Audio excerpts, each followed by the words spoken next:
Hello everyone. How are you? I hope everyone is having a wonderful day.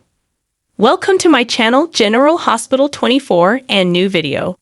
General Hospital spoilers, 2 November 2023.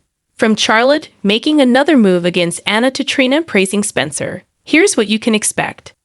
Fans of popular soap opera General Hospital can expect sinister plans, appreciation, and lots of exciting drama from the upcoming episodes of the long-running ABC television series. Continue reading to find out the spoilers and highlights for the November 2, 2023 episode of General Hospital. Here's what happened in Port Charles this time. Charlotte, played by Scarlett Fernandez, is determined to frighten Anna, played by Finola Hughes, and she thinks Halloween is the perfect time for it. Charlotte wants her to stay away from her father Valentin, played by James Patrick Stewart. She already burned Anna's house to the ground, so it won't be a surprise if she goes to further lengths to make all her plans successful. What will she do to keep the lovers apart? What will it exactly lead to meanwhile? Anna is set to spend some time with Felicia, played by Christina Wagner, who has brought her a housewarming present. What will they chat about? And how will they celebrate Anna's new place?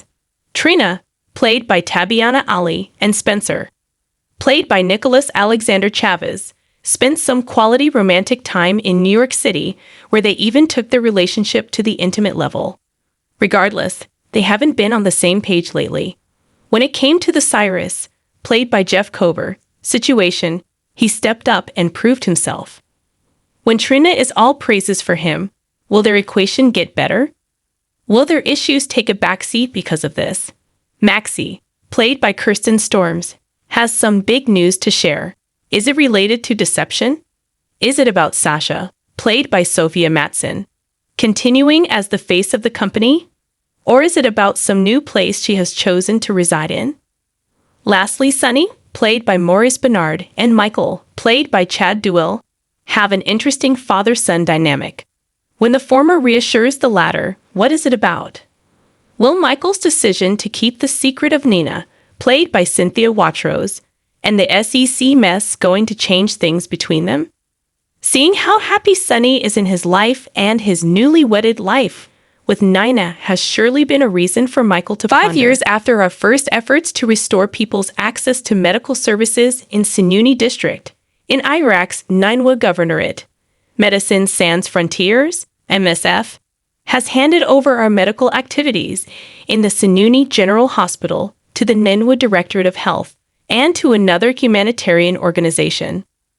Located north of Mount Sinjar, in the northwest of Ninwa Governorate, Sinuni town and the surrounding area came under the control of the Islamic State (IS) group from August to December 2014, when it was the scene of extreme acts of violence, mainly targeting the Yazidi community. Today, the people of Sinuni have come a long way on their journey towards recovery. MSF teams started working at Sinuni General Hospital in August 2018. When we arrived, the hospital was only providing very basic services, with limited supplies and few medical or technical staff, says Farad Hussein, MSF head of mission advisor in Iraq. Even water and electricity supplies were not constantly available. We were warmly welcomed in Sinuni, says Hussein.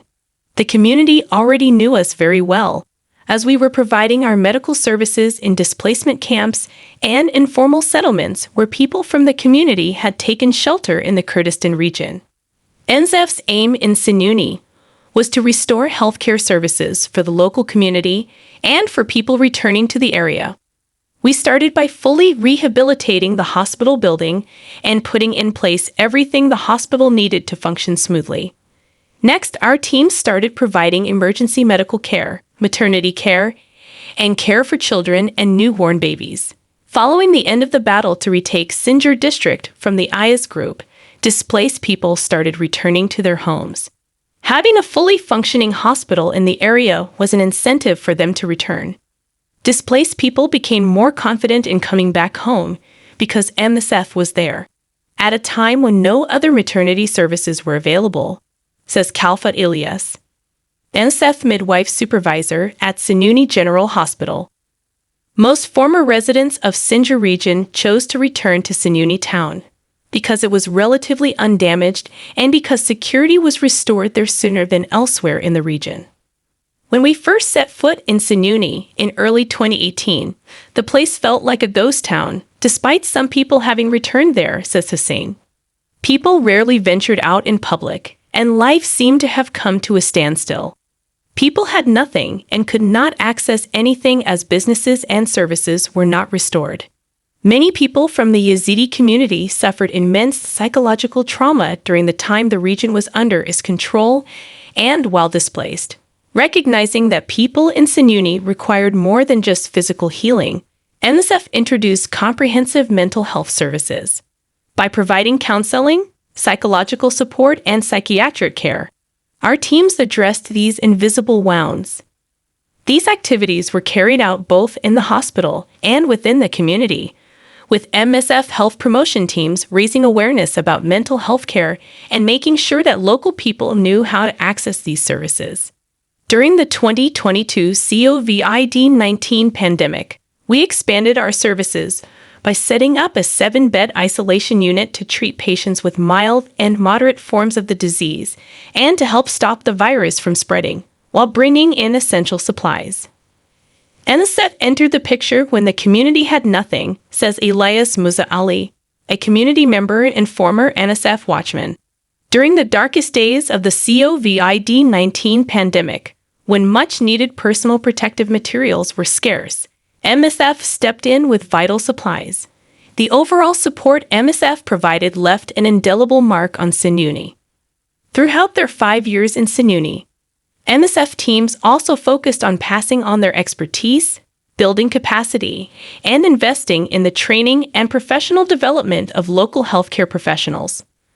What distinguishes the Sinuni community is their remarkable capacity for development and their determination to find solutions, says Jana Wessendorf, MSF project coordinator in Sinuni.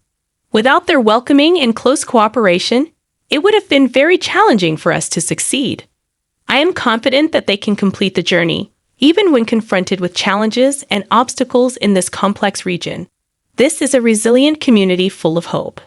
In September 2021, observing the recovery of the hospital and staff capacity with MSF support, and recognizing the importance of sustainability and local ownership, we handed over the maternity and pediatric departments to Ninewood Directorate of Health, while continuing to provide them with logistical support. In January 2023, we made the decision to transition all our remaining responsibilities to local health authorities.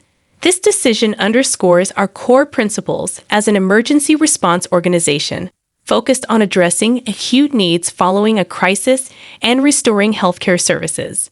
By the end of October 2023, MSF teams handed over mental health care services to the International Organization for Migration, IOM, while the remainder of MSF's activities were handed over to Ninewood Directorate of Health.